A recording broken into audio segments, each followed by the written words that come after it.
Throughout history, 3 different diseases ruled the world. One is of course the Black Death. The runner-up is smallpox. And last but not least, syphilis.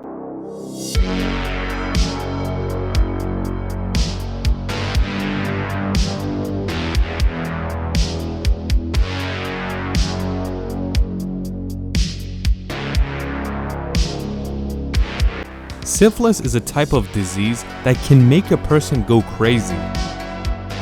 If you've seen our clip about Al Capone, this is how he died at the end of his life. Nearing the age of 48, he basically couldn't even move, so he was basically paralyzed. Nowadays, with the help of antibiotics, you can get rid of this disease. But for most of history, it wasn't this easy. When someone had syphilis, they had it for life.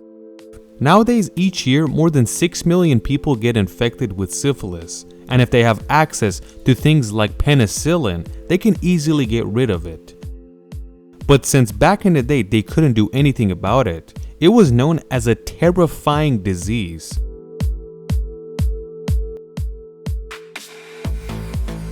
Nobody really knows where syphilis came from, but the first time it was written about, it was in the 15th century in Europe. And the first case it was written about is that prostitutes have this type of disease, and you should stay away from them. So from early on, syphilis was known as a disgusting type of disease, where not only was it terrible, but when people actually had it, they were embarrassed of it, and they didn't want anyone to know about it.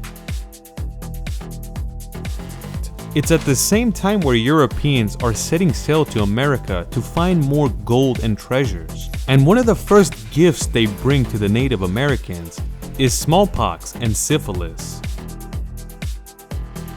A lot of historians believe that more than half of the Native American population from the north all the way to the south of America died of smallpox, and it was all because of the Europeans. At least the Asians, the Africans, and the Europeans knew how to fight with this disease longer than anyone else, which is why when Native Americans contacted smallpox and even syphilis, they died much easier because their body had never seen something like this for thousands of years. Nobody knows the exact number of Native Americans that died from smallpox and syphilis, but all we know is that their body could not fight off this disease like the Europeans and the Asians and the Africans, because they've been dealing with it for a very long time, while the Native Americans have just contacted it. So their body couldn't even fight with it, and it would just fail. The natives would die in groups, and the Europeans kept finding gold and taking it back to Europe. But let's get back to syphilis itself and get to know the sickness a little bit better. The bacteria that creates this disease is called Treponema pallidum, or T. pallidum. The bacteria itself looks like a spiral type of worm, but of course you can't see it with the naked eye, and it could only be seen under a microscope. The T. pallidum bacteria can only live in certain areas.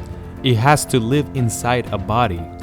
If it's outside, somewhere like on a surface, it will only last about 2 hours, so it likes to stay in a human body as long as possible. It's also extremely difficult to keep this bacteria alive inside the laboratory to do more research on it. It's also good to know it's not like the common cold or the COVID virus where you can spread it by sneezing everywhere. It can only be sexually transmitted. That's why it's called an STD. But you have to know it could be transmitted with your mouth and also a cut. But the cut version is much rarer than the sexually transmitted ones. Alright, let's say the bacteria entered the human body. What is it going to do? Just like most dangerous bacteria, it first shows itself with a fever and inflammation somewhere on the body. At this time, your body starts to fight off the bacteria, and after a while, it seems like it's all good and the bacteria is done. But this is where the bacteria is fooling your white blood cells and your whole entire army, because the bacteria has turned invisible.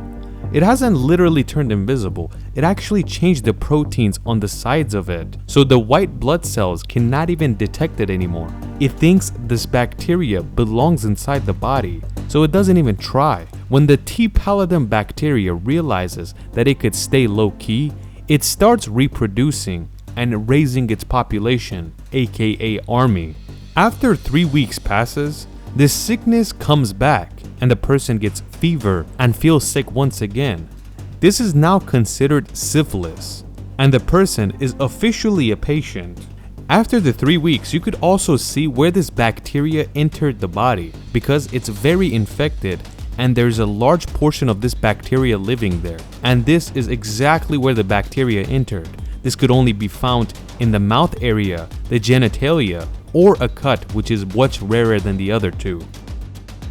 After 3 weeks, if you don't go see a doctor and get some help, the bacteria will continue living and expanding its life. But after the 3 weeks, it realizes that it's getting a little too sketchy and continues to change the way it looks.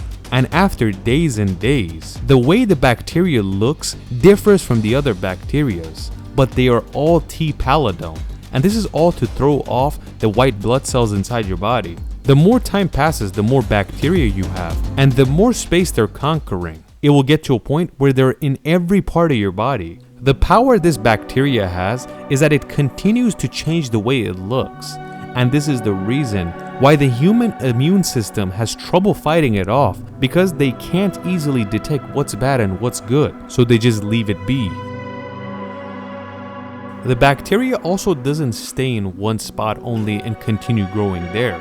It slowly grows and it takes over the entire body instead of staying in one area. After 6 weeks, if nothing is being done to the patient, we're gonna enter the phase called secondary syphilis.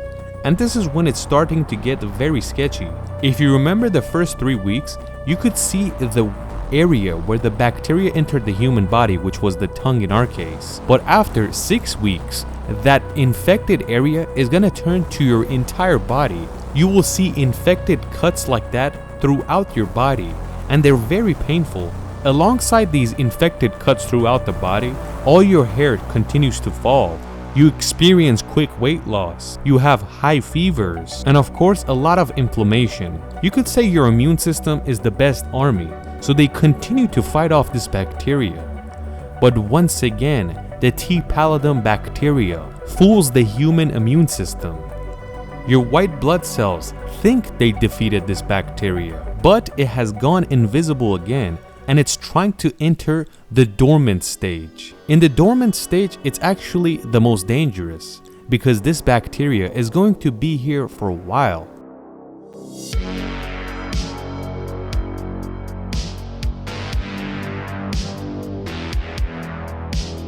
Even though the infected cuts are no longer there and you feel fine, but this bacteria is inside you and it's growing day by day. When this bacteria enters the dormant stage, it's basically getting ready for a final fight, and it wants to finish the job once and for all. After many years, you will finally reach the tertiary syphilis. At this stage, the bacteria focuses on the veins of a certain area and causes infection and inflammation. Anywhere that's chosen, you will see a swollen area outside the body. When a certain area of your veins gets infected, it causes your entire organ system to get damaged because not enough blood flow is getting to it. And when not enough blood gets to your lungs, that means the oxygen in your blood continues to get lower and lower. And this is where the real problems are just beginning. So in this case, the worst damage is being done to your brain and heart. Since the veins are getting infected, it's hard to continue pumping blood, and since there's not enough oxygen being pumped into the blood, your brain is struggling. Pretty much the worst thing you can do is give unoxygenated blood or blood with low oxygen to your neurons. Human neurons are so fragile that they will die if there's a lack of oxygen in the blood they're receiving. So this is when the case is very serious. After killing your brain cells because of a lack of oxygen, the owner of your body, which is your brain, cannot control it well anymore, so everything is struggling. The person can't even move their arms correctly or walk correctly.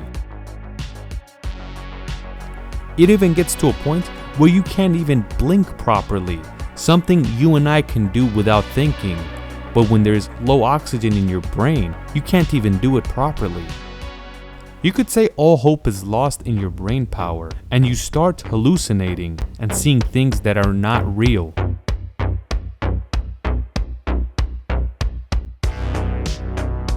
Throughout history, when syphilis got to this case, they would say this person has gone mad or is now crazy. But they didn't realize it's actually the syphilis bacteria that's causing your body to have low oxygenated blood and your brain is failing.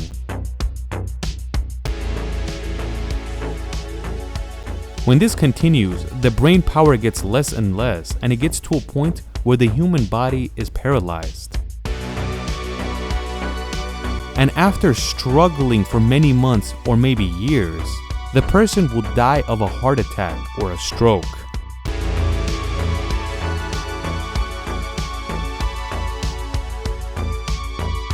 Syphilis is terrifying, but not in today's world. Back in the day, a patient would suffer for more than 10 years and die a painful death. But nowadays, all this could be resolved if you have antibiotics available to you. The quicker you detect this bacteria inside the body and the quicker you heal it, the less damage is done to the human body. But if damage has been done and you get rid of the bacteria, that damage is permanent now.